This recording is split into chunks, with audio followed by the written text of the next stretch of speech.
Ladies and gentlemen, welcome to the first episode of teaching Almond how to use OBS. Yesterday she asked me how to add a source. Well, she asked me how to add a camera, which is the source. So let's start from the beginning, shall we? So scenes, as you can let me show you. Give me a second. Display capture, yes. Okay. Now you can see. This is my OBS. Let's make it bigger. This is my OBS, right? Here, where my mouse is, it says scenes. So scenes are basically, it's a hierarchy. So sources, scenes. Scenes, sources. Scenes entail sources. So everything which is inside of a scene is called sources. So, for example, I have multiple scenes here. Yep. Oh wait, you can't see that. If I switch. Let me see. I'll show you. See, I switch to main screen. This is a different scene. It has different sources. Then I go back to main. It has different sources, aka my video capture device, which is here, and then I have a cam over, which basically covers the edges of my camera. So everything which is a source has to go in a scene. So you can create different scenes. So everything which goes inside a scene is a source. Actually, I'm rambling too much about this one. So inside, you can create scenes. It would just be called scene 1, scene 2, scene 3. It's just everything is the same here. But inside of a scene, for example, let's go on the main screen. So as you can see, I have my display capture, which is enabled right now. So this is how you enable and disable things. So this is a cam over. If I turn this on, you can see for a brief second. Okay, there it is. That turns on, where I usually put my camera underneath that. And then I have my chat, which goes to a link, and then other stuff like that. So basically, you can add different sources. So your camera is also a source. You go into the plus sign here, and then you could choose different sources. So there's, if I want to add my camera, it would be through video capture device here, and then I have 2. So if I add the third one, I can choose the device here, and then I can do different stuff with it, but mainly you need the camera. You don't need to mess around with it too much. If you want to add plugins, that's a bit complicated. Next thing, desktop audio. So you can see here it says desktop audio. So this is everything that you can hear in your headset. So you want this to work. So the way it would work is you would go into settings, right? And in audio, you would go into the global audio devices. You would choose whichever audio device that you want this to capture from your PC.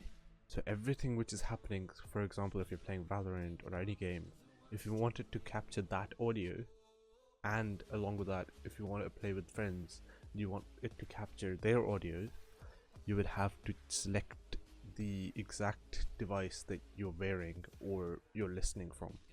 So in my case, I'm using the headset, right?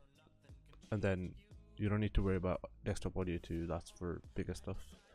And then there's the mic auxiliary audio. So here it's the same. This is the audio that you speak into. This is the device you speak into. It's a mic basically. So you select the exact mic you're using. I have too many here for some reason. Anyways, so that's the basic stuff for audio and recording. You shouldn't really worry about this, to be fair. Let's be real. You're never gonna use it. Just keep, if your PC can handle it, keep it the same. Keep it 1080p here and then 1080p here as well. If your PC can't handle it, then do 720 here and 720 here. I've done it a bit weirdly because I know my PC. It's a bit weird. But yeah, and then keep the FPS at 30. That's the output FPS, which is going out to your stream or your recording, whatever you're doing. Secondly, okay, recording.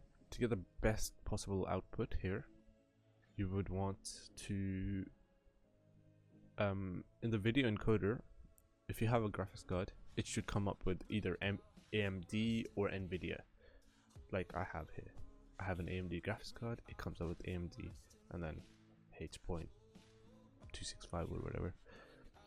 And then make sure fragmented, this is MP4 if you're recording. This is only for recording, by the way. Streaming, you don't need to worry about this stuff. And I mean, in streaming you do have to worry about some of this stuff, because you can control the rates, the encoding rate. I keep it on VBR because I prefer it. So VBR, it's a bit complicated. Don't need to worry about that, but VBR is good. And then keep it at 2500. That's good. Don't keep it at very fast. What the hell? Keep it at fast, or if your PC is very good, you could even go like medium, slow, whatever. But anything under fast is just useless. Just takes power, to be fair. And keep this at main. It will give you good performance in game and also good performance in your stream. And yeah, that's pretty much it for the streaming. Okay, one of the most common problems which happens to me is when I'm recording, I usually do this.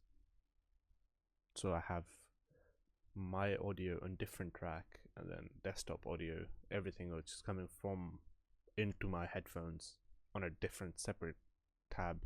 That's only when I'm recording.